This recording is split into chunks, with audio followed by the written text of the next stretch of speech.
Es una presentación de la brillante carrera del doctor Carlos Rodado, muy cercano a mí por vecindad geográfica en el departamento del Atlántico. El doctor Rodado es ingeniero civil y ha sido 2 veces en diferentes épocas ministro de Minas y Energía, a más de presidente de Ecopetrol. Fue gobernador elegido del Departamento del Atlántico y embajador en España y en la Argentina. Fue además miembro de la Academia Nacional Constituyente de 1991. Ha sido profesor universitario y rector de la Escuela Nacional de Ingeniería. Es correspondiente de la Academia de Historia de Cartagena y de Barranquilla y de la Academia Colombiana de la Lengua. Presentó recientemente un interesantísimo libro que se llama ¿Cómo se hizo el español?, que le recomiendo por lo divertido y lo informativo. Es además correspondiente de nuestra academia y en cuya colección Publilibro acaba de publicar Consecuencias de la rivalidad entre Simón Bolívar y Manuel del Castillo. Prepara un libro que se llama Nuestra historia contada a partir del Caribe colombiano. El doctor Rodado es recipiendario de la Cruz de Boyacá, gran oficial. Doctor Rodado, el micrófono es todo suyo.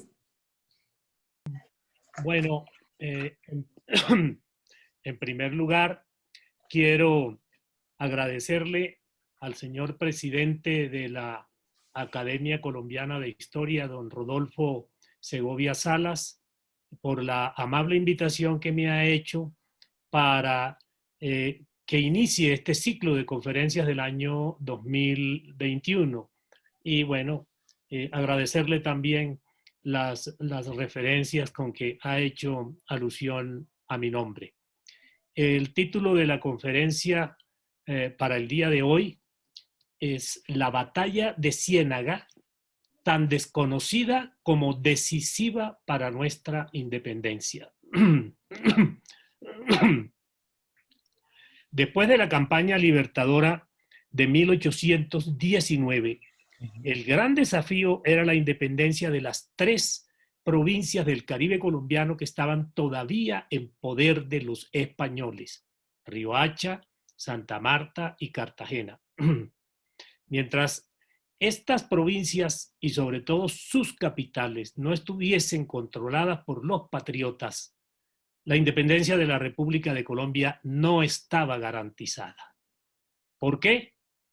Porque a esas ciudades portuarias podían llegar y desembarcar ejércitos expedicionarios de España y desbaratar todo lo que se pretendía lograr o se había logrado. Si no aconteció, fue porque la diosa de la fortuna casi siempre estuvo de nuestra parte. Desde los años que precedieron al proceso independentista y durante el curso o desarrollo de él. Se había aparecido anticipadamente para ayudarnos con el desastre de la Armada Franco-Española en Trafalgar en 1805. Dejó ver su rostro amigable con la invasión napoleónica a España en 1808 y apareció nuevamente para auxiliarnos en 1820 con el levantamiento de Rafael Riego en Cabezas de San Juan. Era pues imperioso controlar las 3 provincias que colindaban con el mar de las Antillas. Para el logro de ese objetivo se estableció una hoja de ruta según la cual se debía empezar a ocupar Marta para convertirla en una base de operaciones que permitiera apoyar la independencia de Cartagena. Ese plan fue concebido por el propio Libertador y en su ejecución iban a participar los oficiales más experimentados de las fuerzas republicanas varios de ellos probados en la sangrienta guerra que se libraba en Venezuela. La batalla de Ciénaga, a la que nos referimos hoy, fue la culminación exitosa de la primera etapa de un plan de guerra diseñado para liberar la parte septentrional de la República. Por lo mismo, ese episodio bélico no se debe analizar sin mirar el contexto en que sucedió, porque eso es amenguarle su importancia histórica como hecho decisivo para el logro de un objetivo final. Para Bolívar era claro que el operativo de liberar las provincias caribeñas no podía empezar por Cartagena. Esa plaza era una fortaleza inexpugnable, como lo atestiguaban el intento fallido del almirante inglés Edward Vermont en 1741 y la operación militar de don Pablo Morillo, que solo pudo rendirla por hambre. De ahí la importancia estratégica de controlar a Santa Marta como paso previo para reconquistar la ciudad heroica. Es cierto que el operativo final, me refiero al de 1821, se programó y realizó desde Barranquilla, pero se pudo llevar a cabo sin sobresaltos, porque después de la batalla de Ciénaga, el 10 de noviembre de 1820, el dinámico puerto fluvial ya no tenía que preocuparse de ataques por el costado oriental, como lamentablemente aconteció en abril de 1815, cuando el capitán español Valentín Capmany, después de atravesar la Ciénaga Grande y surcar el Caño Clarín hasta su desembocadura en el río Magdalena, atacó con ferocidad a Barranquilla porque la línea del río había sido desmantelada, circunstancia que le facilitó al ejército realista comandado por Francisco Tomás Morales atravesar el río Magdalena por Sitio Nuevo en agosto de 1815 y asediar a Cartagena por tierra, mientras el general Morillo y Pascual Enrile la bloqueaban por mar. Para entender el contexto en que se produjo la batalla de Ciénaga, es obligado considerar los eventos que la antecedieron. Y vamos a hablar un poco de por qué Santa Marta empezó y siguió siendo una ciudad realista. Bueno, desde los albores del movimiento independentista, la provincia de Santa Marta fue el mayor obstáculo para la independencia de la zona norte de la actual Colombia. El 10 de agosto de 1810 se constituyó una junta de gobierno provincial donde empezó a aflorar un sentimiento independentista encabezado por Antonio Viana, José Munive y Mozo y Ramón Zúñiga. Pero ese conato tempranero no pasó de ser más que una aspiración fugaz, porque el 22 de diciembre de ese mismo año, de 1810, el gobernador Víctor Salcedo y José María Martínez Aparicio organizaron una nueva junta con un número menor de miembros. De 20 la redujeron a 10 y naturalmente mayoritariamente realista. El funcionario español se hizo nombrar presidente de la junta y expulsó a los 3 independentistas y a 4 más acusados de sospechosos. El 7 de mayo de 1811 llegó a Santa Marta un nuevo gobernador, don Tomás de Acosta, designado por el Consejo de Regencia de Cádiz. Su primer acto de gobierno fue disolver la Junta Provincial, quedando el gobernador y el cabildo como únicas autoridades legalmente reconocidas. A partir de ese momento, la provincia de Santa Marta se afiliaba a la causa realista sin fisuras, y en ese propósito fue apoyada también por los indígenas de Mamatoco, pues estos se habían visto favorecidos por las autoridades españolas en un pleito de tierras con el coronel Francisco Munive y Mozo en 1810. Pero ese no fue el único caso de simpatía española hacia los indígenas, pues ya desde el siglo XVIII se venían presentando casos similares en los que las autoridades coloniales les daban la razón a los nativos.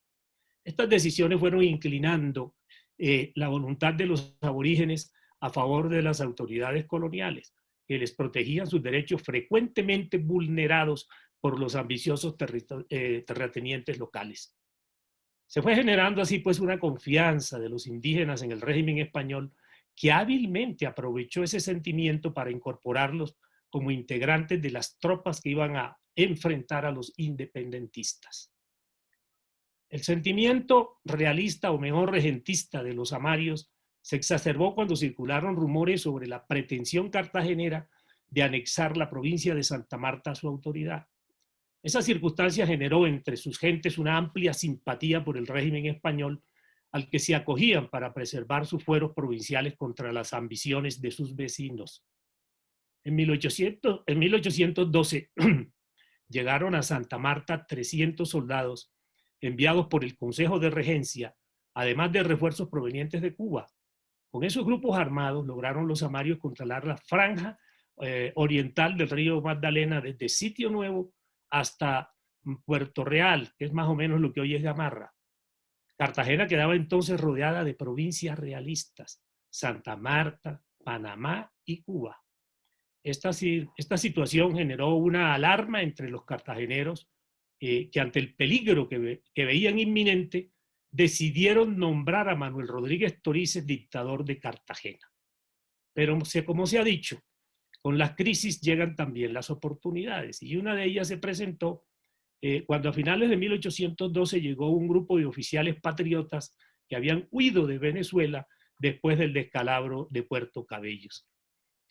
El gobernador Rodríguez Torices, que no contaba con militares experimentados, no dudó en integrarlos a estos emigrados a las fuerzas republicanas que combatían contra Santa Marta.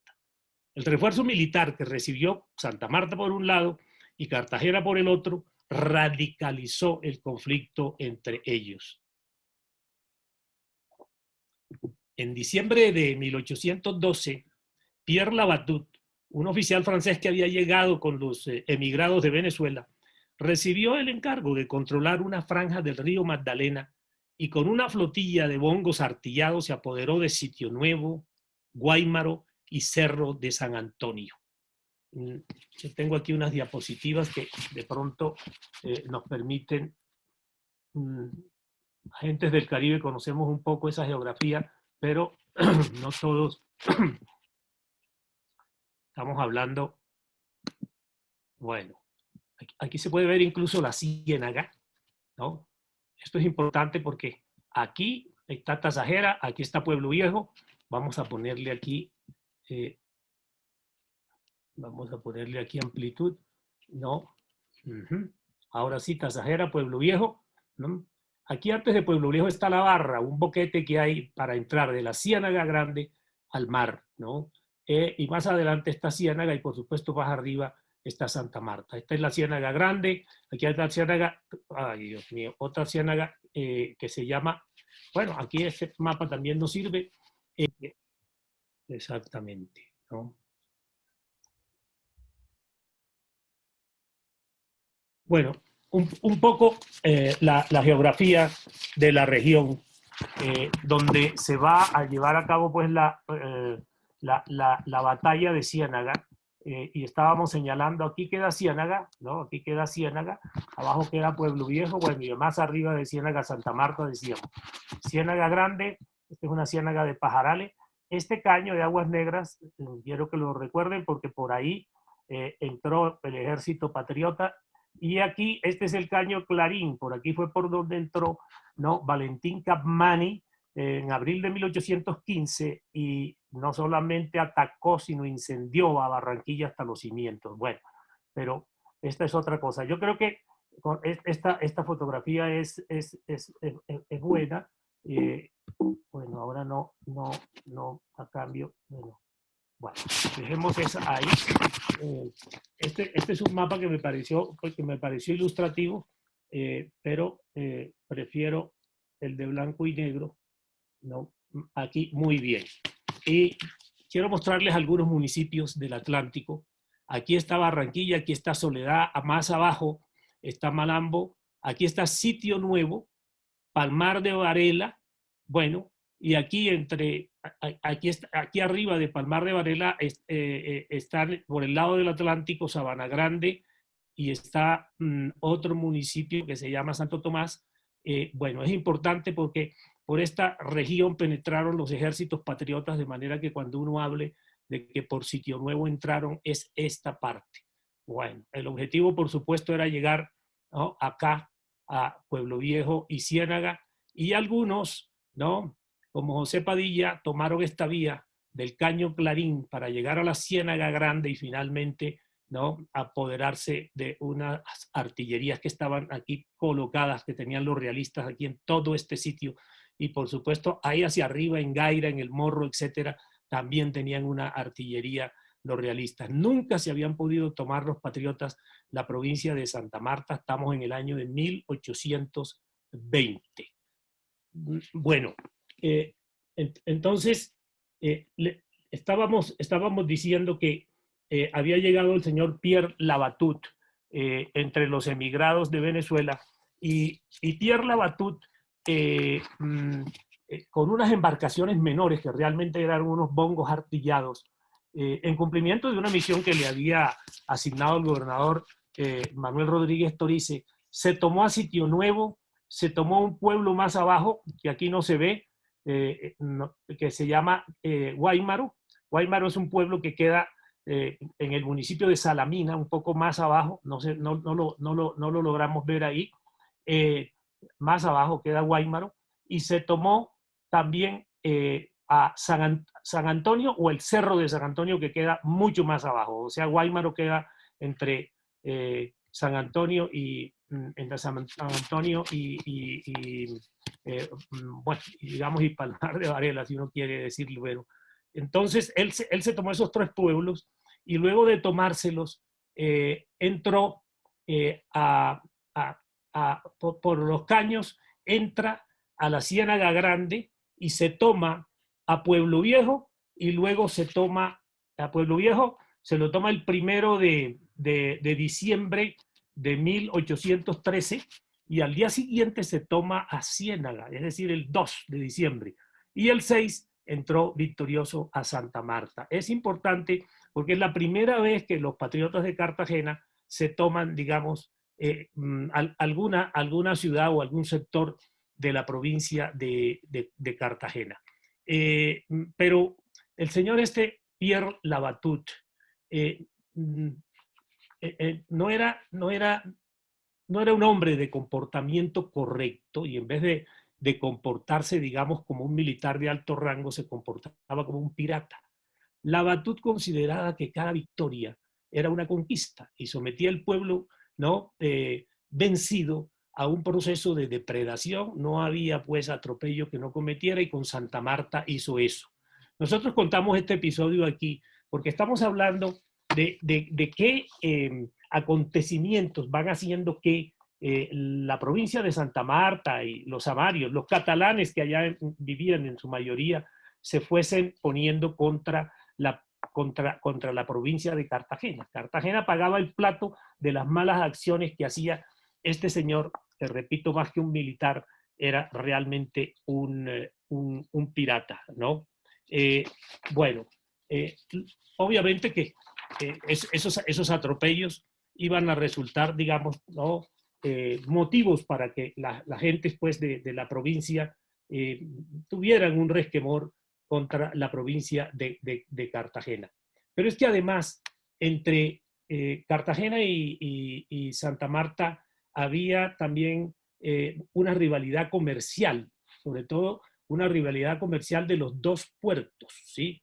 En efecto, pues desde el siglo XVI, Cartagena había implantado un sistema excluyente en la actividad portuaria, pues monopolizaba los tributos generados por la entrada y salida de mercancías. Detrás de cada guerra, pues siempre hay una razón económica, aunque existan otros motivos para declararla. La disputa entre las dos provincias del Caribe colombiano comenzó por la posesión de los pequeños puertos fluviales a uno y otro lado del río Magdalena, donde la provincia que ejercía control instalaba una aduana para el cobro de impuestos al tráfico de mercancías. Durante un lapso de 10 años, con la excepción del fugaz periodo que el aventurero Labatut mantuvo el control de la ciudad de Santa Marta en 1813, que fueron 2 meses, ¿no?, del 6 de del 6 de marzo de 1813 hasta, perdón, del 6 de enero de 1813 hasta marzo, ¿no? Hasta ahí llegó, porque se levantaron los indios contra él, en fin, los indios de Mamatoco, y él tuvo que salir huyendo. Fue muy triste. Luego los samarios o los realistas, digámoslo así, instalan en Santa Marta al capitán general Francisco de Montalvo y Ambulodi. Lo llaman capitán general, pero tenía todas las facultades de virrey, ¿no? Era apenas un cambio de nombre decretado por el Consejo de Regencia de Cádiz. Ustedes entienden que en la Constitución de 1812, que era totalmente republicana, no querían saber nada ni de rey ni de virrey. Entonces, pero tenían todas las facultades del virrey con el nombre de capitán general. Santa Marta, para los realistas, no era un mero reducto allí, no, era la capital política del nuevo reino de Granada y el centro de operaciones hacia el interior y el exterior de la tierra firme. Pero, ¿cómo fue el desarrollo de la estrategia militar en Santa Marta? Entonces, empecemos diciendo que el Libertador le había ordenado al general Mariano Montilla, que se encontraba residenciado en la isla de Margarita, que comprara unos fusiles y organizara una expedición para ocupar la ciudad de Riohacha. Él iba a contar con el apoyo de unos legionarios irlandeses, que mediante un contrato que se había firmado en Inglaterra, legionarios ingleses y británicos se iban a poner al servicio de la causa patriota. Bueno, Montilla organiza la expedición y zarpó del puerto de Juan Griego, allá en la isla de Margarita, el 7 de marzo, y el día 11 de marzo, a primera hora, la escuadra republicana atronaba con cañonazos a Riohacha. De inmediato, pues, el gobernador José Solís, pues trató de hacer una pequeña reacción, pero definitivamente se dio cuenta que no tenía nada que hacer. Mariano Montilla y el almirante Luis Brión, que venía como jefe, pues, de la parte naval, le intiman rendición y sobre todo que se reconozca la soberanía de la República de Colombia. Ya en este momento, en 1820, se ha producido la batalla de Boyacá y se ha constituido la República de Colombia. Y el alcalde José Solís, pues, rehusó aceptar las exigencias y lo que hizo fue que huyó. Pues eso, pues, le permitió a los patriotas entrar el 12 de marzo de 1820 a la ciudad de Riohacha y se hizo por primera vez el tricolor nacional en las playas guajiras. Entre tanto, los realistas no se habían quedado quietos, ¿no? Cuando el gobernador de Santa Marta, Pedro Ruiz de Porra, tuvo noticias de que la escuadra patriota había fondeado frente a Riohacha, pidió refuerzos a Maracaibo y reunió una división de 1.200 hombres que sin pérdida de tiempo envió al mando del coronel Vicente Sánchez Silva para rescatar aquella plaza, Riohacha. Obsérvese la importancia de Santa Marta realista, que envía divisiones a Riohacha para libertarla de los republicanos. Bueno, cuando en la capital guajira tuvieron conocimiento del número de combatientes que traía Vicente Sánchez Silva, pues se prendieron las alarmas y el riesgo de que la plaza pudiera caer otra vez en manos realistas era muy alto. Además, la situación se tornó crítica porque un grupo de de legionarios irlandeses, se amotinó y empezaron a protestar porque no se les pagaban sueldos y otros beneficios que se habían pactado. Ellos tenían razón, pero la forma como estaban haciendo esa exigencia, pues era prácticamente una extorsión.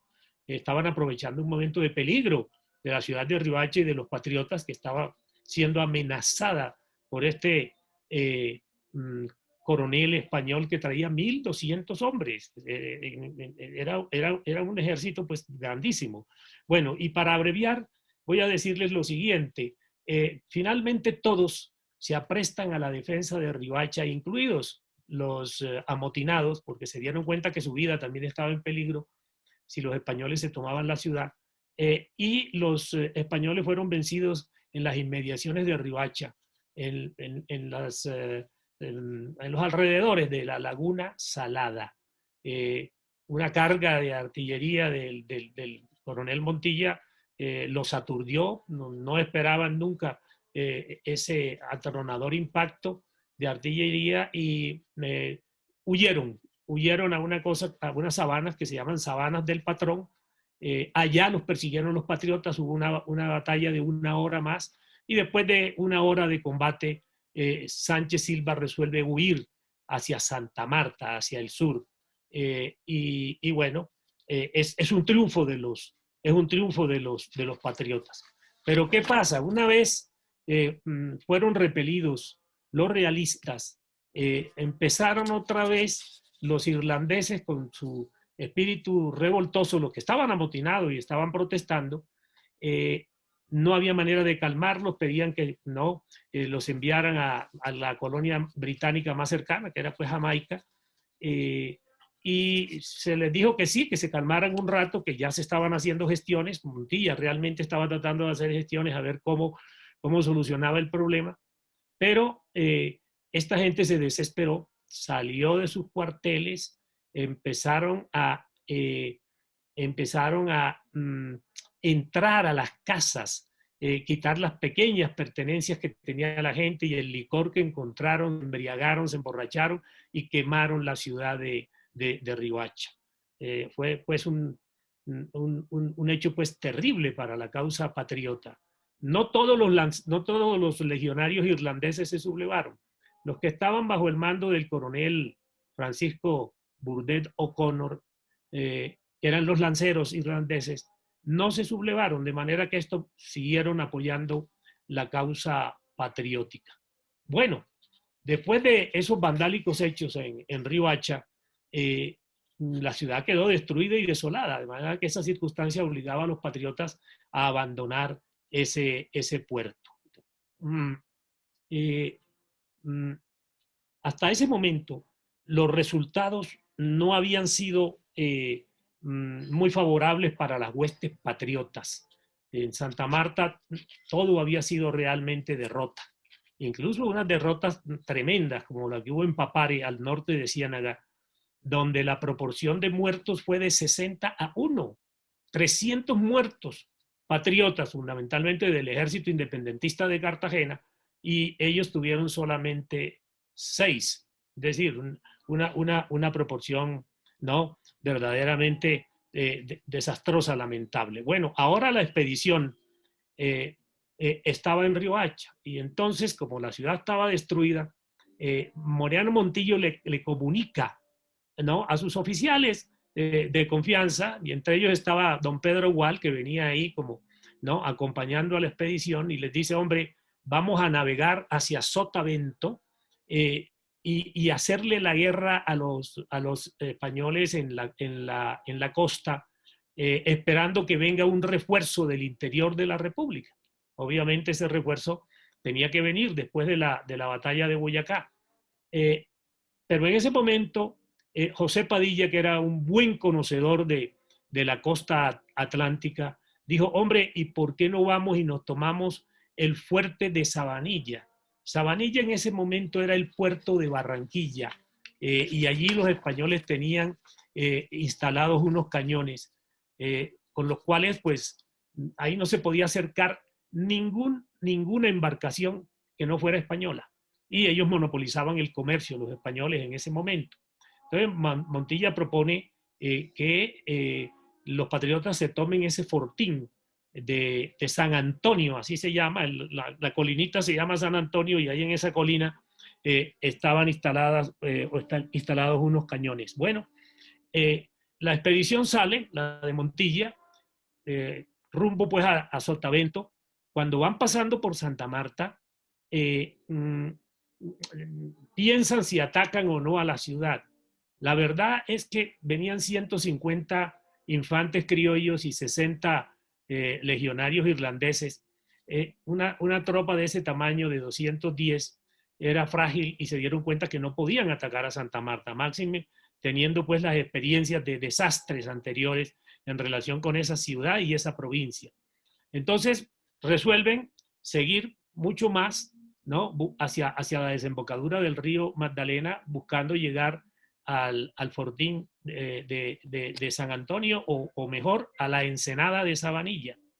Y cuando se estaban acercando, ¿sí?, en horas de la madrugada, Montilla da la orden a sus huestes, que las huestes no eran muy numerosas, pero eran unos soldados bien probados en guerras bien difíciles, y les dice: bajen, trepen, ¿no?, a la colina donde está la guarnición, y apodérense de la guarnición. Lo hacen exitosamente, aprenden a los 20 guardias que estaban ahí, pero le respetan la vida. Una actitud muy típica de Montilla, que siempre actuaba con un ánimo de magnanimidad. Bueno, cuando se apoderaron de ese fortín, que los españoles lo habían convertido prácticamente como en inexpugnable, el jefe de la guarnición la comandaba un coronel de nombre Ignacio Romero. Cuando él supo que se habían tomado el fortín de Sabanilla, dijo: uy, debe ser una expedición muy grande, ¿no? Esos cañones que estaban ahí pues no permitían que llegaran embarcaciones. Sin embargo, esta gente quedó sorprendida, ¿no?, porque llegaron pues muy sigilosamente. Entonces Ignacio Romero, el español que comandaba la guarnición de Barranquilla, huye con todos sus escoltas, y con todos los funcionarios, huye hacia Cartagena. El camino queda despejado, y entonces la escuadra, o los miembros de la escuadra que había llegado a Sabanilla, se encamina hacia Barranquilla. Bueno, llegan a Barranquilla, y en medio de aclamaciones de todos los pobladores, se fue un día de júbilo y orgullo patrio, como si se presintiera que a partir de ese 12 de junio de 1820 se iniciaba en firme la gesta emancipadora de las dos capitales del Caribe que permanecían en poder de los realistas. La ocupación de Barranquilla por las fuerzas patriotas constituyó un punto de inflexión en la guerra de independencia que se libraba contra los españoles. Ahora se contaba con una plaza equidistante entre Cartagena y Santa Marta, y con un puerto fluvial desde el cual se podían realizar operaciones para controlar la línea del río y llegar a través del canal del dique o por tierra, ¿no?, a hostigar a Cartagena, y por los caños del Magdalena y la Ciénaga Grande llegar hasta Santa Marta. Además, desde el sitio que ahora controlaban los patriotas, pues se podían emprender acciones con más seguridad sobre la ciudad amurallada. Era pues Barranquilla una villa estratégica para adoptarla como asiento del gobierno republicano o independiente y establecer allí una comandancia general del ejército. Desde Barranquilla se empezó a gobernar civil y militarmente hasta donde las fuerzas republicanas pudieron ejercer su control, porque en la guerra las fronteras son móviles. Se designó a Pedro Gual como gobernador y a un barranquillero, Agustín del Valle, oriundo, un barranquillero, como alcalde ordinario. La jurisdicción del gobernador no estaba delimitada, pero su autoridad se ejercía más o menos en lo que hoy es el Departamento del Atlántico. El historiador José Manuel Restrepo llega incluso a calificar a Gual como gobernador político de la provincia de Cartagena, designado por Montilla. Barranquilla se convirtió entonces en capital y sus ciudadanos estaban de plácemes, pero su entusiasmo no era un acto de ufanación pueblerina, no. Lo que había sucedido iba a tener efectos de mucha significación para la causa independentista en relación con Santa Marta y Cartagena. La importancia de la reconquista de Barranquilla para la independencia de Cartagena y de Santa Marta se ha eclipsado en los relatos históricos, porque generalmente se miran las acciones bélicas con las que concluye un plan de guerra, pero se pasan por alto las etapas intermedias que son decisivas para el resultado final. Y también se omite la ocupación de sitios estratégicos que hacen posible la ejecución del plan. En el caso de la campaña de la costa, antes de la expedición que trajo a los patriotas hasta Sabanilla, no se tenía claridad sobre el lugar donde se iba a establecer el centro estratégico de operaciones. Pero cuando los patriotas se apoderaron del fortín de San Antonio y llegaron triunfantes a Barranquilla, encontraron el mejor sitio para realizar su plan de guerra contra las dos ciudades más importantes del Caribe colombiano. A partir de 1820, Barranquilla se convirtió en un enorme cuartel por la cantidad de tropa que allí estaba acantonada. En esa villa, el almirante Brión multiplicó sus embarcaciones, que fueron acondicionadas con cañones de un calibre adecuado para desplazarse con agilidad y penetrar los frentes enemigos. Y bueno, hay que decir que el triunfo de Boyacá fue un verdadero aliciente para los patriotas que estaban en los frentes de guerra, pero la reconquista de Barranquilla constituyó otro elemento catalizador del entusiasmo. Se presentó como un fenómeno de lo que se llama en física resonancia. Cuando dos cuerpos vibran al mismo tiempo, se presenta un efecto que no es la suma de ellos, sino un efecto multiplicado. Pues bien, por un lado la batalla de Boyacá y por el otro la toma de Barranquilla con la importancia que eso tenía. Montilla y Brión esperaban auxilios del interior de la República. Efectivamente, ya el coronel Francisco Javier Carmona, que había llegado victorioso a Ocaña, ya venía por Chimichagua, ¿no? en camino hacia Santa Marta. A él le dieron la orden de que regresara la mayor parte de su tropa por el peligro que representaba Sebastián de la Calzada, que estaba amenazando a Popayán. Como sus fuerzas quedaron mermadas, me refiero a las del general Francisco Javier Carmona, Bolívar le dio instrucciones a otro coronel o general, a Jacinto Lara, para que se trasladara con su división de 1000 hombres de Bucaramanga hasta el Caribe y reforzara las tropas de Carmona. Eso sí, le hizo saber que iban a quedar bajo el mando del coronel Mariano Montilla. En ese momento era el hombre de confianza de Bolívar. Pero vendrían más refuerzos del interior.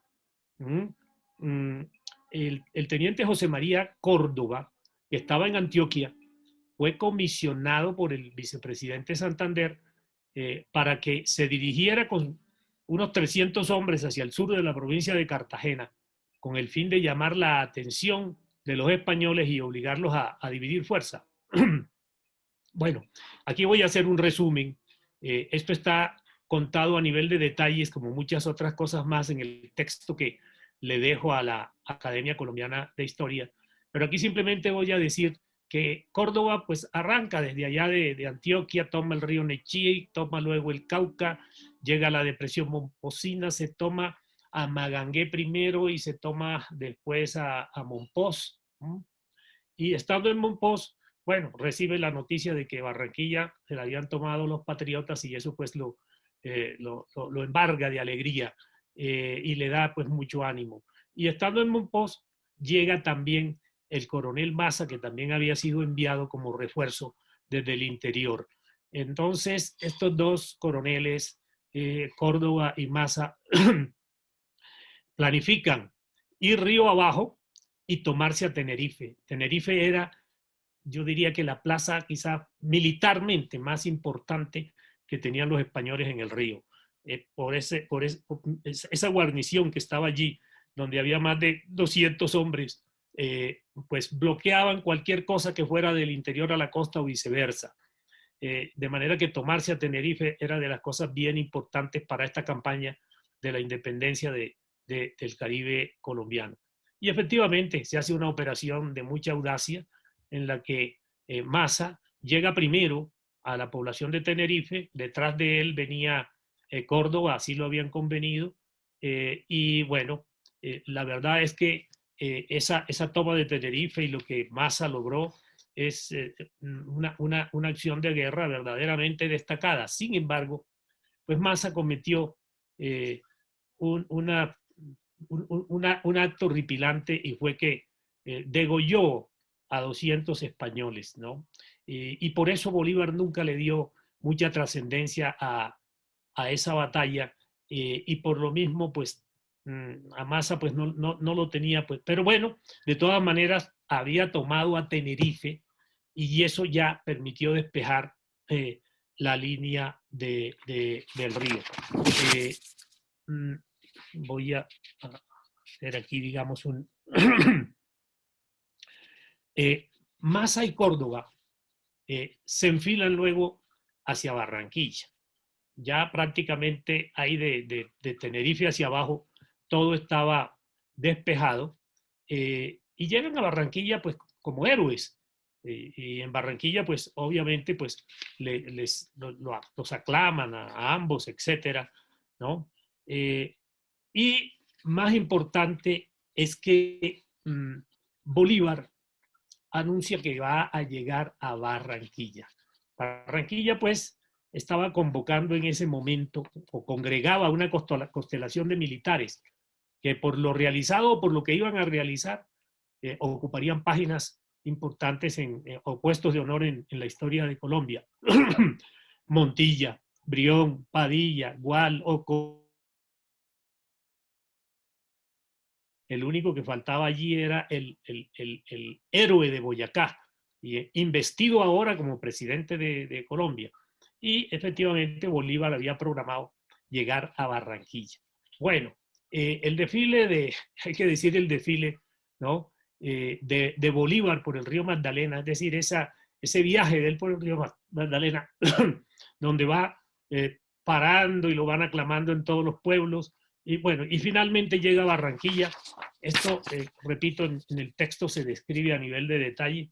Y llega a Barranquilla, y en Barranquilla la ciudad, pues, es un día de júbilo, para todo el mundo. Las campanas de la iglesia de San Nicolás se echan al vuelo en un repique alborotado que alentaba pues la alegría, inflamaba los corazones de orgullo patrio. Los clarines rasgaban los aires, la gente gritaba viva el Libertador, viva Colombia, y Bolívar y su comitiva se abrieron por entre la abigarrada muchedumbre y se dirigieron a la calle de la Amargura, donde estaba situada la casa de don Santiago Duncan, un escocés que la ofreció para hospedar a Bolívar, ¿no? Lo había conocido en las Antillas. Bolívar y Santiago Duncan se habían conocido. Bueno, después de un breve reposo, el Libertador se reunió a puerta cerrada con los oficiales de mayor jerarquía, ¿no? Y recibió de parte del general Montilla y del almirante Brión un informe detallado de la campaña de la costa, y allí se revisó el plan de guerra contra la provincia de Santa Marta y el asedio a la plaza amurallada. Bolívar confiaba plenamente en la audacia y destreza de los oficiales escogidos para esta riesgosa misión, pero no ignoraba lo difícil que era rendir una plaza como Cartagena. Concluida la conversación privada que tuvo Bolívar con Montilla y Brión, el secretario general de Bolívar, José Gabriel Pérez, se acercó para leerle la correspondencia. Bueno, aquí hay un ping-pong epistolar entre el gobernador de Cartagena, Gabriel Torres, al principio con Mariano Montilla, cuando Bolívar no había llegado, y luego, pues, con el Libertador. Yo voy a hacer aquí, digamos, abreviar todo esto, porque quizás lo más importante es ver cómo el gobernador, que estaba prácticamente pues encerrado en Cartagena, él mismo decía le decía a Morillo en una carta que todos los pueblos de la costa le estaban dando la espalda, se sentía solo, pero a pesar de eso, pues manifestaba una arrogancia y empezó a decirle primero a Montilla y después a Bolívar que había unas cosas por arreglar, que por qué no decretaban un cese de hostilidades, y hablaban de, uno, ¿no? Juramento de fidelidad a la Constitución de Cádiz. No, primero, pues, decir, de las tres cosas que le pide el gobernador ya en última instancia, y aquí omito pues misivas previas y contestaciones de Bolívar, etcétera, pero digamos que la última, ¿no? La que crea, digamos, una ruptura violenta entre el gobernador Gabriel de Torres y Simón Bolívar, es una en la que el gobernador, a pesar de esa situación de fragilidad en que se encuentra, dice, miren, lo que mi rey pide de los habitantes de la Nueva Granada, como llamaban ellos, es, uno, sumisión al rey, en este caso a las Cortes de Cádiz, fundamentalmente. Dos, jurar obediencia a la Constitución de 1812. Y tres, envío de unos delegados a las Cortes de Cádiz. Las tres cosas implicaban sumisión a poderes constituidos en España. Bolívar, pues naturalmente no le gustó, le contestó con unos términos duros, unos términos tan duros que eran ofensivos no solo contra el gobernador y contra las autoridades españolas, sino también contra la propia nación española. Qué mal consejero es la ira. Bolívar perdió el control, se volvió realmente ofensivo y naturalmente el gobernador de Cartagena, Gabriel de Torres, ripostó y le contestó también con unos términos no menos ofensivos, ¿no? Pero mucho más graves, porque alentaba a sus oficiales y soldados a la violencia y lo logró porque en su proclama decía que, bueno, que había que prácticamente derramarle hasta la última gota de sangre a los que se llamaban patriotas porque estaban deshonrando a la nación española, en fin. Y esa incitación del gobernador Gabriel de Torres a la crueldad, ¿no? Como respuesta pues a la nota que le había escrito Bolívar, produjo un hecho doloroso, y es que el regimiento de León, que estaba en Cartagena, pues lo envía el gobernador Gabriel de Torres, llega a Cospique y asaltan a Turbaco también sorpresivamente, y la guarnición no tiene tiempo de responder, los artilleros no tienen tiempo de responder, masacran y degüellan, ¿no? A todos los que encuentran ahí, soldados, ¿no? Republicanos, y luego siguen hacia la iglesia de Turbaco y matan a las mujeres y a sus hijas que se habían refugiado en la iglesia. Fue una carnicería violenta. Bueno, esto fue muy triste. El libertador que estaba en Turbaco, porque en una de las misivas Bolívar le había propuesto, ok, no, usted dice que nos reunamos para hablar de un armisticio, bueno, reunámonos en Turbaco, pero sí, Bolívar pensaba que reuniéndose en Turbaco, dada la debilidad del gobernador, lo podía convencer, podía convencer, ¿no? De que aceptaran la independencia absoluta por las circunstancias en que se encontraba España, después de la batalla de Boyacá y después del levantamiento de Riego, etcétera. Pero bueno, no fue así.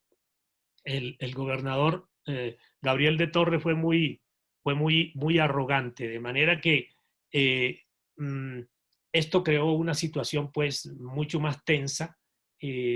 La ciudad de Turbaco fue incendiada, ¿no? Por este regimiento de León, y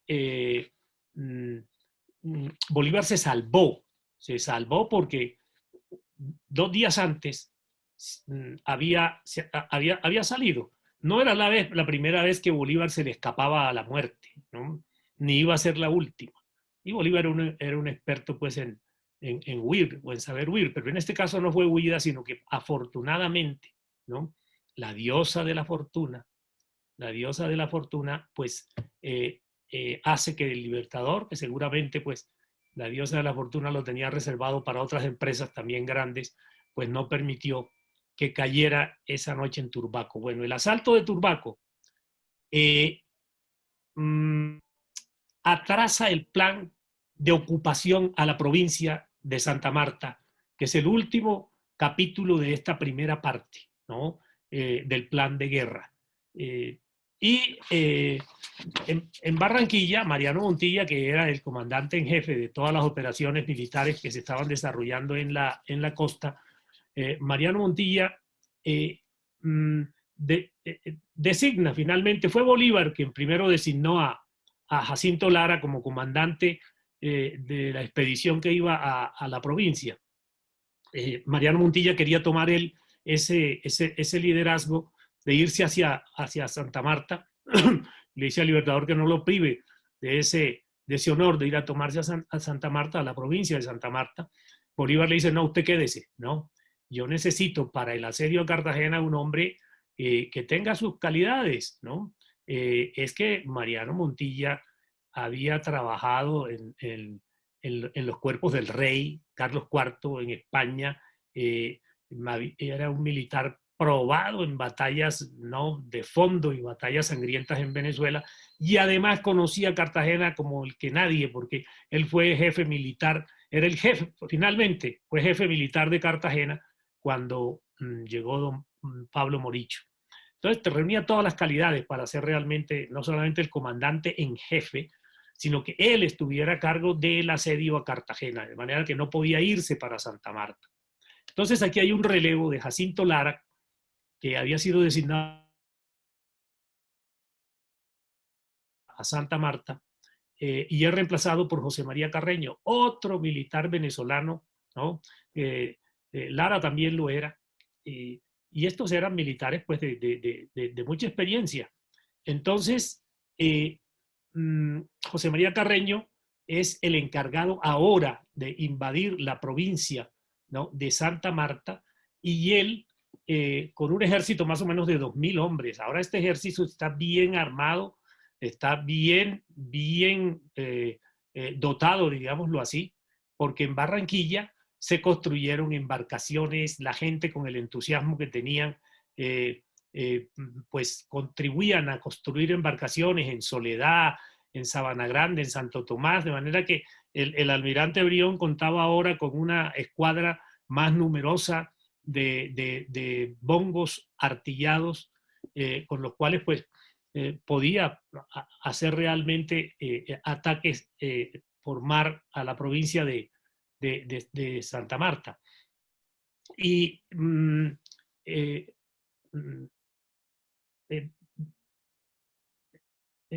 estando pues en estas circunstancias, José María Carreño decide irse él al ataque. Él sabía que allá estaba Vicente Sánchez Silva, un militar pues de mucha experiencia, y él no quiere esperar que venga Vicente Sánchez Silva a aproximarse a la margen oriental del río Magdalena, sino que él decide irse a atacar a los realistas que venían desde Fundación hasta Pibijay. Yo creo que si mostramos otro mapa que puede ser miren ustedes aquí, yo creo que sí se puede, bueno, aquí no se puede ver, no, vamos a ver, no, aquí, en este mapa, yo creo que aquí sí pueden ver. Este es el río Magdalena. Aquí quedan ciertos pueblos como Sitio Nuevo. Bueno, por el Atlántico, pues hay varios pueblos, pero digamos que en el lado de la provincia de Santa Marta está Sitio Nuevo. Bueno, más abajo, como ustedes saben, está Guáimaro, y bueno, más abajo, Cerro de San Antonio. Bueno, por aquí entra José María Carreño, ¿no? Y miren ustedes este río que se llama Río Fundación. Aquí, a orillas del río Fundación, se encuentra la población de Fundación, ¿sí? Allí estaban concentradas las tropas realistas de Vicente Sánchez Silva y venían hacia Pibijay, un municipio que queda ya contra el río Magdalena. Guáimaro es un corregimiento de Pibijay. Entonces Vicente Sánchez Silva, ¿no?, se va a tratar de encontrar con las fuerzas que vienen desde Fundación hasta Pibijay, en un sitio que se llama Cotiné, por aquí intermedio, una columna de los realistas trató de cortarles el paso, pero frente a la arremetida del ejército patriota se vieron obligados a retroceder después de perder unas cuantas personas. Es decir, y tuvieron unas bajas los realistas y retroceden. Lo que quería el coronel Sánchez Silva era era atacar a los patriotas para que los patriotas siguieran más bien hacia el norte, y allá en Río Frío estaba el teniente Labarcés que los iba a atacar, ¿no?, cuando ellos subieran. Pero ese plan de Vicente Sánchez Silva se frustró pues por la arremetida que hubo en Cotiné, y luego siguen los patriotas y derrotan a los realistas primero a orillas del río Fundación y luego a orillas de un arroyo que se llama Arroyo El Codo. Miren aquí donde está el Arroyo El Codo, ¿no? De manera que hubo 2 derrotas. Aquí tienen como 40 bajas los realistas, pero han podido ser muchísimas más si Vicente Sánchez Silva no hubiera huido hacia Valledupar y luego hacia Maracaibo.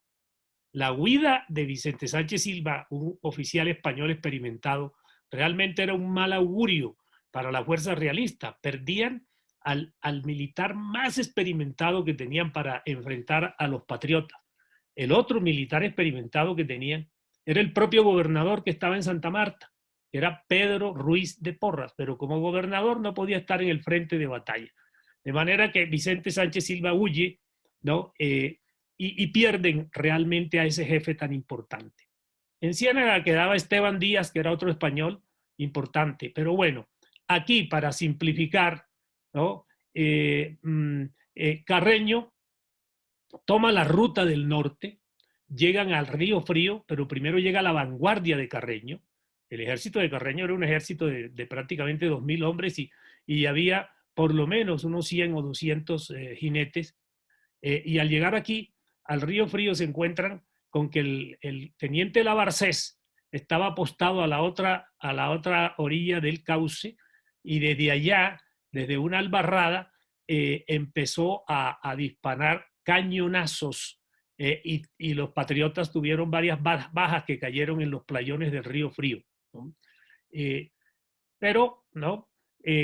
Carreño con el resto de tropas finalmente pues ataca por un lado, pero aquí no debemos olvidar que José Padilla venía además con una tropa de 650 personas porque el contingente que tenía el coronel Maza fue puesto a disposición de Padilla, y ellos entran pues allá por el Caño Clarín, que queda por el norte, llegan a la Ciénaga, y hay una acción intrépida de Padilla, que a veces no se trata de reconocer, pero hay una acción intrépida de Padilla, ¿no? Y es que él entra por los caños, y se toma, en una acción intrépida, se toma las baterías que estaban instaladas en Pueblo Viejo y en Ciénaga. Estas baterías eran las que habían derrotado a los patriotas en batallas anteriores. Porque imagínense ustedes, pues, gente que entraba por aquí por la Ciénaga en bongos, o incluso que se acercaban por el mar en embarcaciones. Aquí había, en la barra había artillería. En Pueblo Nuevo, en Pueblo Viejo, había artillería. Y luego en Ciénaga había artillería. Y en una acción intrépida, Padilla se toma las embarcaciones de los realistas, y se apodera de los fuertes, digámoslo así. No eran fuertes, pero eran unas guarniciones, y ahí ya se está definiendo prácticamente la batalla de Ciénaga. Luego pues las tropas de Carreño avanzan, y en el cementerio de Ciénaga pues hay prácticamente pues una hecatombe, ¿no? En donde mueren muchos indios de Ciénaga.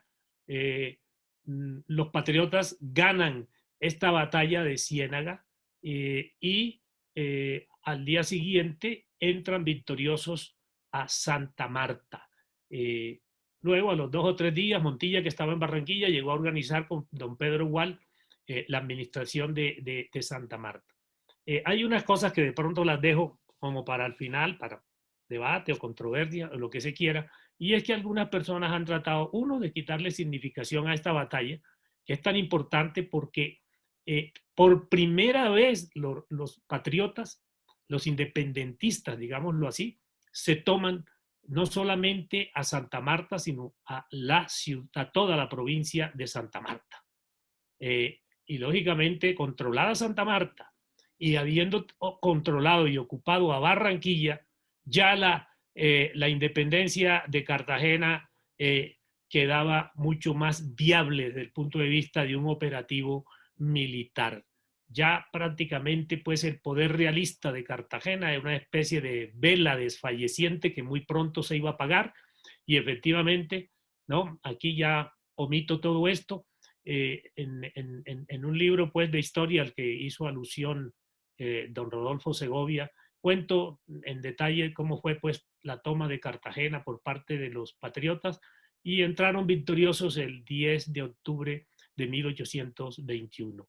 O sea, esta batalla de Ciénaga, como dije al comienzo, no se puede ver como un hecho aislado, hay que verla en un contexto, haciendo parte de un plan de guerra, ¿no? De la primera parte encaminada a tomarse a la ciudad de Santa Marta y a la provincia de Santa Marta.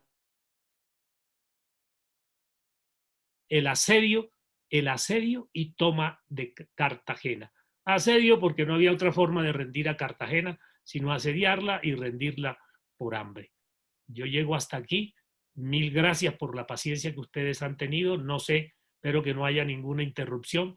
Y como les digo, pues puede haber una controversia porque Francisco Burdett O'Connor, que participó en la batalla porque él venía en el ala izquierda de los 3 frentes que tenía Carreño, él empieza a decir que hubo como una especie de masacre, que hubo una masacre contra los indios, pero dice unas cosas que realmente no son creíbles. Él lo que narra en un libro, ¿no? De su autoría, es tratando de presentarse él como el protagonista. No menciona a José Padilla, que fue realmente el héroe de esa batalla. Es que lo más difícil era tomarse los fuertes donde estaba la artillería. Me refiero, había toda una sucesión de cañones, ¿no? Unos en La Barra, otros en Pueblo Viejo, otros más arriba en Ciénaga, otros en Gaira, otros en El Morro. Entonces, esa sucesión de artillería era prácticamente una cosa inexpugnable, y ahí habían fracasado, ¿no? Todas las veces los patriotas. Y entonces esta batalla es importante y hay que mirarla en el contexto. Esta batalla es importante porque permite ya, después de la toma, después de la batalla de Ciénaga, en donde los patriotas triunfan, pues ya se llegaron los patriotas victoriosos a Santa Marta.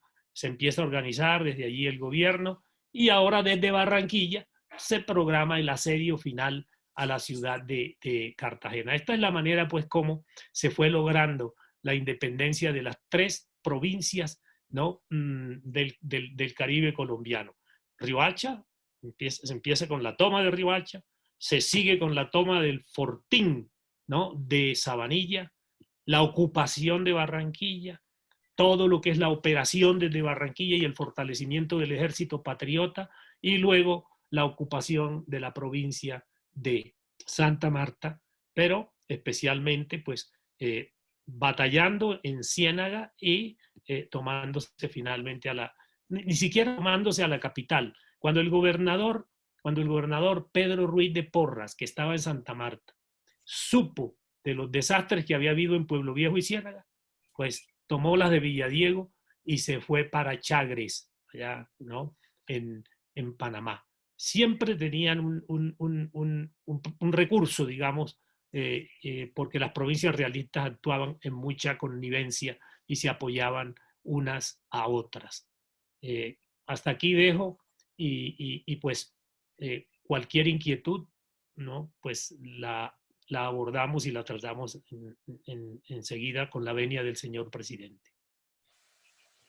Muchas gracias, doctor Rodado, por esta muy brillante presentación y muy detallada presentación. Yo creo que a pesar de las dificultades con los mapas, le ha quedado a tus oyentes una visión clara de cómo se ocurrieron las operaciones contra Santa Marta y qué llevó a ello. Yo tendría para hacerte la pregunta, yo me he encontrado con que el Libertador, que se encontró después de Boyacá con una especie de sándwich. Él estaba en sándwich sobre el Caribe y por el sur las selvas y naturalmente la provincia las provincias del Ecuador. Entonces lo que había era una especie de emparedado. Y su único puerto con el mundo exterior era, pues, Angostura, por allá en el extremo del Orinoco y todavía lejos de la boca del Orinoco para llegar al Atlántico.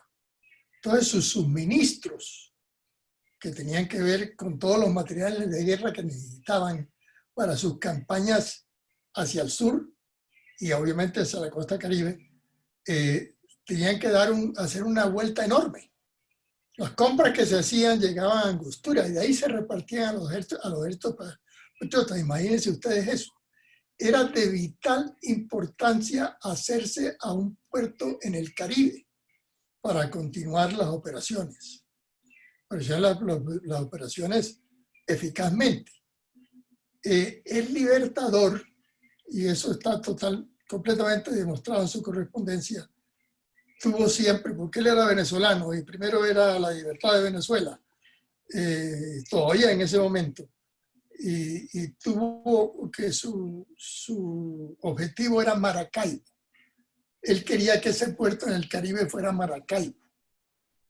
Y eso demoró las operaciones en el Caribe colombiano, inclusive las operaciones sobre Riohacha. Tenían como objetivo al asegurar la retaguardia de un movimiento que él quería hacer desde Ocaña hasta Valledupar, hasta Sinamaica, hasta Maracaibo. El mismo Montilla se fue a cazar mariposas a Valledupar y para asegurar ese movimiento, cuando se hizo finalmente a Riohacha, y fue sacado allá a sombrerazos. Entonces, cayó sobre Santa Marta, que como tú bien señalas, pues era la plaza que había que tomarse, porque la de Cartagena estaba muy lejos de la capacidad de los patriotas en ese momento de tratar de cercarla y rendirla. Llegó a Santa Marta y por eso las operaciones, repito, fueron tan lentas. Es que estamos ya a fines de 1820, ¿no? Y con el movimiento que estamos a un año después de la batalla de Boyacá. Entonces, su distracción sobre Maracaibo hizo que lo de Santa Marta se demorara mucho. Pero tú lo has descrito con precisión y sobre todo dándole a Barranquilla el enorme impacto que tuvo para rehacer las huertas de Montilla. Cuando ellos llegaron a Sabanilla y se tomaron el fuerte, eran 150 hombres. Así es. Y las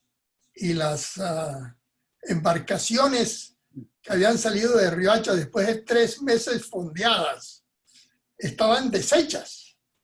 Y fue necesario, como tú dices, rehacerlas en Sabanilla.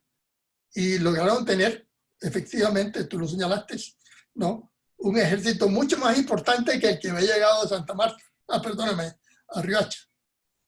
Y ese fue el núcleo, naturalmente, de la toma de Santa Marta, claro, con el apoyo de las fuerzas que venían desde el sur al mando de Carreño y de Lara. Entonces, quiero felicitarte porque has tocado todos los puntos claves. Yo hago esta observación simplemente para redondear y complementar los conceptos estratégicos de la toma de Santa Marta, pero tu presentación nos deja muy claro qué fue lo que ocurrió. Muchas gracias, Carlos. Yo voy a abrir entonces la sesión. Presidente, un minuto o 2 minutos. Tu observación es correcta. En el texto escrito, que yo he aquí omitido, hago referencia a lo que Francisco Burdet O'Connor dicen, cuando nosotros estábamos en Riohacha, nos dijeron, ¿no?, que había que ir a Valledupar, pero con el objeto de llegar a Maracaibo, pasando por Sinamaica, por supuesto, pero que había que llegar a Maracaibo, fíjense, o sea, se llega a Riohacha, el Libertador tenía siempre a Venezuela en su cabeza, llegar a Valledupar, y de Valledupar a Maracaibo y ponerse a disposición de Rafael Urdaneta, ¿no? De Rafael Urdaneta. Así lo dice Francisco Burdet O'Connor. Pero, primero, los indios, ¿no? Los indios atacaron mucho a las tropas de Montilla, que fundamentalmente cuando él va a Valledupar, él va con los irlandeses. Los indios lo atacan, tanto de ida como de venida, pierden algunos hombres. Y además, porque en Valledupar, Francisco Javier Carmona, acuérdense que les dije que ese venía de allá del interior con destino a Santa Marta, pero más que a Santa Marta, era a Valledupar. Pero a este hombre, no, a Francisco Javier Carmona, le dicen, cuando él sale, cuando está en Ocaña, a la que había llegado victorioso, oiga, la mayor parte de su ejército se tiene que regresar hacia el sur de Colombia porque por allá está Sebastián de la Calzada amenazando a Popayán. Eso, el que Carmona no hubiera llegado, yo creo que también desalentó a Montilla para tomar la ruta, ¿no?, hacia Maracaibo. Pero efectivamente, el Libertador, que siempre tenía, ¿no?, a Venezuela en su mente, quería que esta operación de Riohacha se convirtiera en una operación de independencia de Maracaibo y posteriormente pues venir a Santa Marta y a Cartagena, ¿no? Eso demoró un poco, efectivamente, no fue tanto, pero sí demoró un poco, así como la matanza de Turbaco demoró también la expedición de los patriotas que salían de Barranquilla para ocupar la provincia de Santa Marta. Pero quería destacar mucho, ¿verdad?, ¿no?, la toma de Sabanilla, el papel de Barranquilla. En el libro de historia al que el presidente hacía alusión, cuento cómo fue esa resistencia heroica de 1815 cuando la ciudad quedó destruida, en fin, ¿no? Por eso esta llegada en 1820 para los barranquilleros es como una independencia, hay plácemes, hay alegría, hay albricias, y ellos ven que ya definitivamente ahora sí va a venir la independencia definitiva de las dos ciudades que estaban en manos de los españoles. Y por eso la gente colabora tanto en Barranquilla, no solamente en la construcción de embarcaciones, sino que se compraron 2.000 fusiles en Barranquilla, ¿no?, para armar al ejército que iba a tomarse la provincia de Santa Marta. Costaron 28.000 pesos y se recogieron por el entusiasmo que tenía la gente. Bueno, sí, eran estas cosas, pues repito, pues tanto Turbaco como la intención que tenía Bolívar de que se fueran a Maracaibo retardó a reunirse con Urdaneta, retardó un poco la operación. Un detalle, yo hablaba de la diosa de la fortuna, que se le apareció pues a Simón Bolívar cuando el gobernador de Cartagena, Gabriel de Torres, manda al regimiento de León y hacen esa masacre en Turbaco y Bolívar se salvó pues de suerte. Pues la toma del fortín de Sabanilla fue el día 11 de junio de 1820. Los romanos celebran el Día de la Diosa de la Fortuna el 11 de junio de 1820. Allí también, pues, la diosa de la fortuna se apareció. Obviamente, yo decía en mi exposición, casi siempre, porque algunas veces la diosa de la fortuna pues no estuvo de parte de los patriotas, pero en general sí nos acompañó, digámoslo así, y bueno, todos ustedes conocen muy bien los eventos de la invasión napoleónica y luego pues el levantamiento de Rafael Riego, ¿no? En un pueblito ahí cerquita de Sevilla que se llama, ¿no?, Cabezas, ¿no?, de San Juan. Bueno, entonces, de nuevo, muchas gracias, Carlos.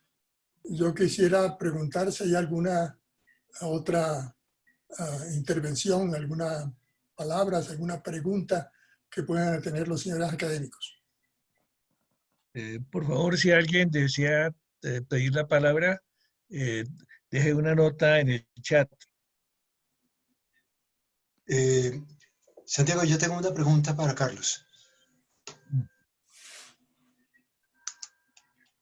¿Aló? Bien. ¿Me está escuchando? Sí. Carlos, yo tengo una impresión, por favor corrígeme si estoy equivocado, pero me impacta un poco ver que en estas serie de campañas militares y de batallas que se dan en muchos casos sobre puertos, puerto fluvial de Barranquilla, el puerto de Cartagena, el puerto de Santa Marta, las acciones navales, aquellas que involucran navíos, son muy escasas y no tienen mayor importancia. Quisiera que me dijeras si eso es realmente así o es una impresión equivocada de mi parte. ¿Quién hace la pregunta? Que no. Roberto Lleras. Roberto, ¿no? Roberto, me complace mucho, además, enviarte desde aquí un afectuoso abrazo. Bueno,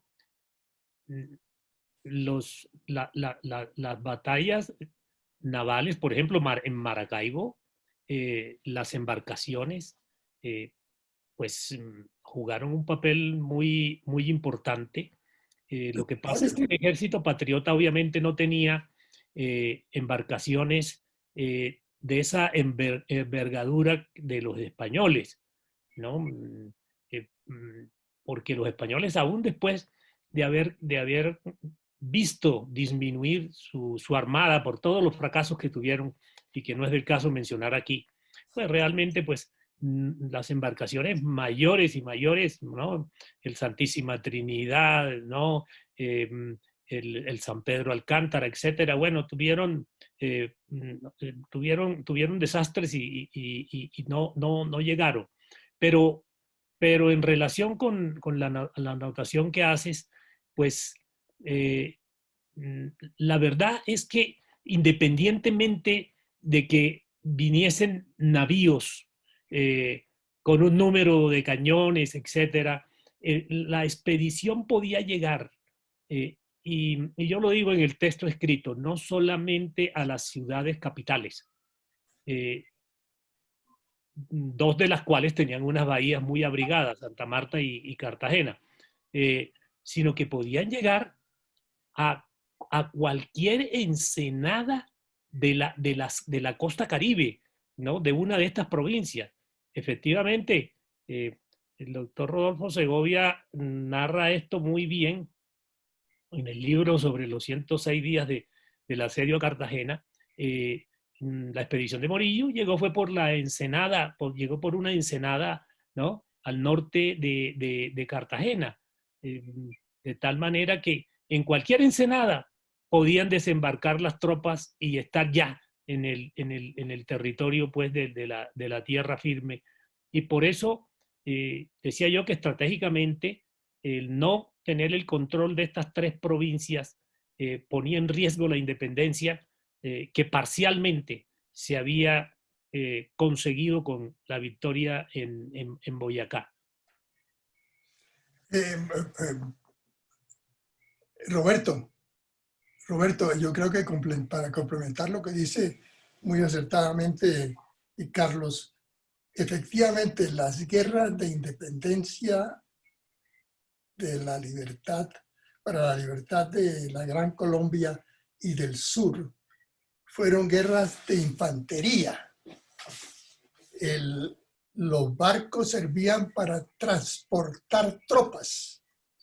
Es el caso de la flota de Brión, que jamás empeñó un combate naval y estuvo durante años por las costas de Colombia. Es muy raro que se pudieran eventos como la batalla de Maracaibo, a que hacía referencia Carlos, que fue una batalla esencialmente naval, ¿no? Porque Colombia logró armar una armada a partir del año 21 que la hizo potencia en el Caribe y con la que se contempló inclusive la invasión de Cuba. Pero eso fue la excepción. Y batallas fluviales, como tú dices, las hubo.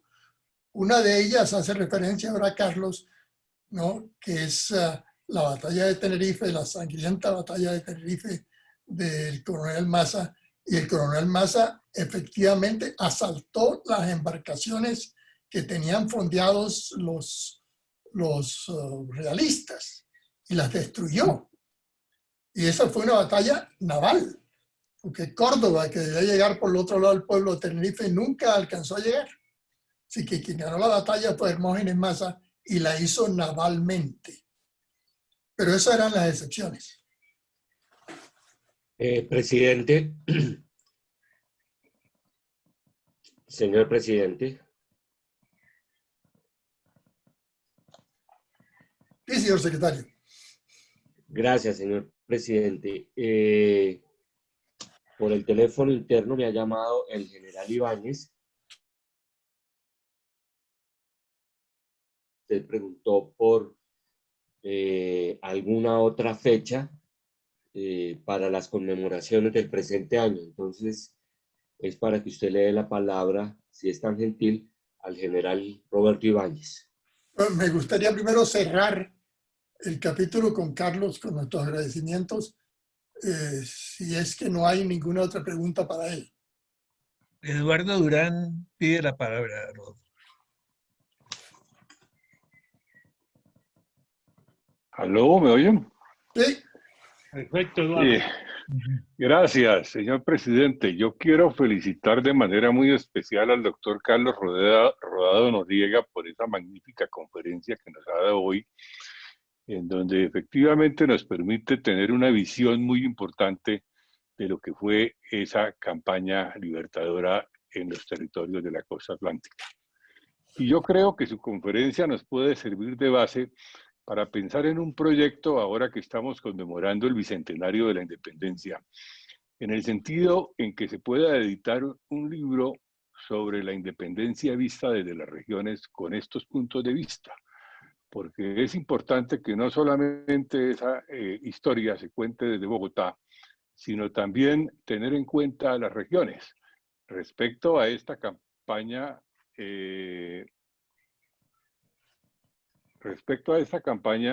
es importante esta visión del doctor Carlos Rodado, y se podían tener en cuenta otras visiones, así también como con la campaña del sur y con las otras campañas que se libraron para consolidar la independencia del país. Y al tener una serie de visiones diferentes sobre estas campañas, nos permitiría dejar un testimonio muy importante para la posteridad con ocasión de la conmemoración del Bicentenario, en donde se le permita a las nuevas generaciones tener esa visión desde diferentes puntos de vista, con el objeto de poder desarrollar ese pensamiento crítico que es necesario estimular dentro del análisis de la historia.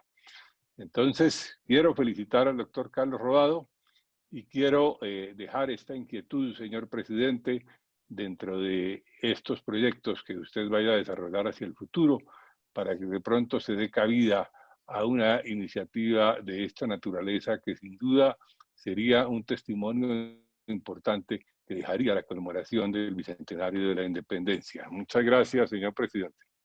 Muchas gracias, Eduardo, y la iniciativa no puede ser más feliz. Te quiero quizá contar que algunos pasos se han dado. La celebración o la conmemoración el año pasado, justamente de la batalla de Ciénega, culmina con un libro escrito fundamentalmente por académicos costeños que tienen la visión de la batalla de Ciénega, vista desde la región.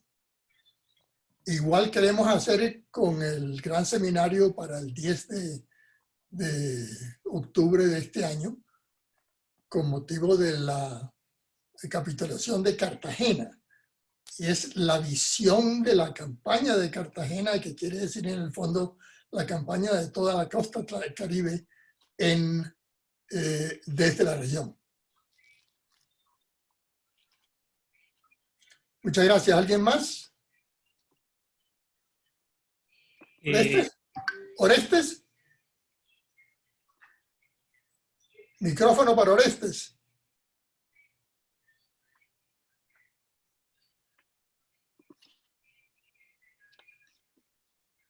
Micrófono para Orestes. Sí, señor presidente y señores académicos, muchas gracias por darme el uso de la palabra. Quiero felicitar primero al doctor Carlos Rodado Noriega por su interesante conferencia, por lo clara, lo precisa, y en el interior del país no se tiene el conocimiento suficiente de esos combates y batallas que se dieron en ese momento de la historia para consolidar la independencia de la Nueva Granada. Sobre el tema también que hablaba el doctor Durán Gómez, con motivo de los 200 años del combate de Chorros Blancos que se celebraron el año pasado y que el próximo 12 de febrero se cumplen 201 años, la Academia Antioqueña de Historia publicó un libro sobre ese trascendental hecho en la vida de la República y que sirvió para consolidar la libertad de nuestra patria, porque allí se cortó esa comunicación que querían tener los españoles entre Santa Marta, Cartagena y las provincias del sur, Popayán y Pasto, y hemos publicado ese libro que, si no lo hemos hecho llegar a su señoría y a los académicos, en los próximos días se los enviaré, donde se narra esa situación, y de allí, después de ese acontecimiento, salió José María Córdoba a darle libertad a todo lo que había en el río Nechí, el río Cauca, bajar por el río Magdalena hasta llegar a Monpós, y todo lo que nos narró el doctor Carlos Rodado Noriega cuando con Maza consolidaron la situación. Es un libro muy interesante y me parece que todas las regiones se debe hacer lo que propone el doctor Durán. Y finalmente, como presidente de la Academia Antioqueña de Historia, quiero darle las gracias al presidente y a todos los académicos que han reconocido esta tarde la vida y la obra de una mujer emblemática para los antioqueños y sobre todo para nuestra institución, como ha sido doña Socorro Inés Restrepo, al recibirla como miembro correspondiente de nuestra institución. Ella no es solamente conocida en Antioquia, sino en el país por la obra y la vida que le ha dedicado a la historia y a defender nuestra patria. Muchas gracias, señor presidente. Muchas gracias, doctor Orestes. Conocemos el libro de Chorros Blancos y efectivamente es una contribución muy importante a la visión de la historia desde la provincia. En cuanto a la doctora Restrepo, ahora lo que tienes que hacer es impulsarla para que nos pueda presentar cuanto antes su trabajo de incorporación a la academia.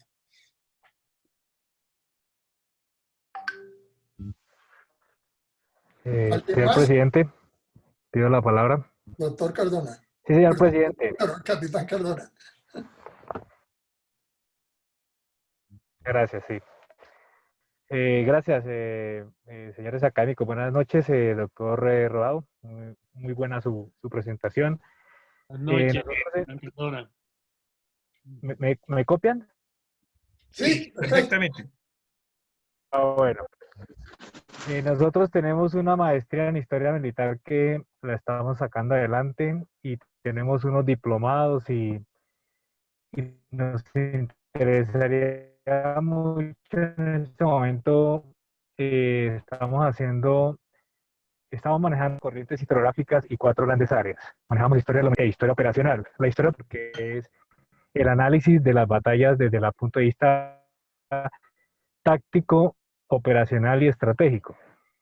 Dentro de esas líneas y las corrientes historiográficas manejamos la historia cultural, la historia social, la historia discursiva, la nueva historia militar y la historia tradicional. Entonces, en este momento la historia cultural está rescatando para las diferentes escuelas. Por ejemplo, tenemos la escuela de soldados, la escuela de suboficiales, la escuela de oficiales, las diferentes categorías de mando. Estamos tratando de averiguarlas en esta historia cultural para nombrar las unidades militares de acuerdo a esas personalidades que van de modelo para nosotros. Entonces, por ejemplo, los soldados. Hemos hablado, escuchamos a Carmona, escuchamos a Brión, escuchamos a Padilla, escuchamos a Córdoba, escuchamos a estos grandes militares que efectivamente dirigieron la campaña y las batallas y obviamente la estrategia general y la estrategia y la táctica sobre todo. Pero quisiéramos saber si entre todas estas batallas, por ejemplo, esta batalla de Ciénaga, hay comandantes, sargentos, cabos, mujeres,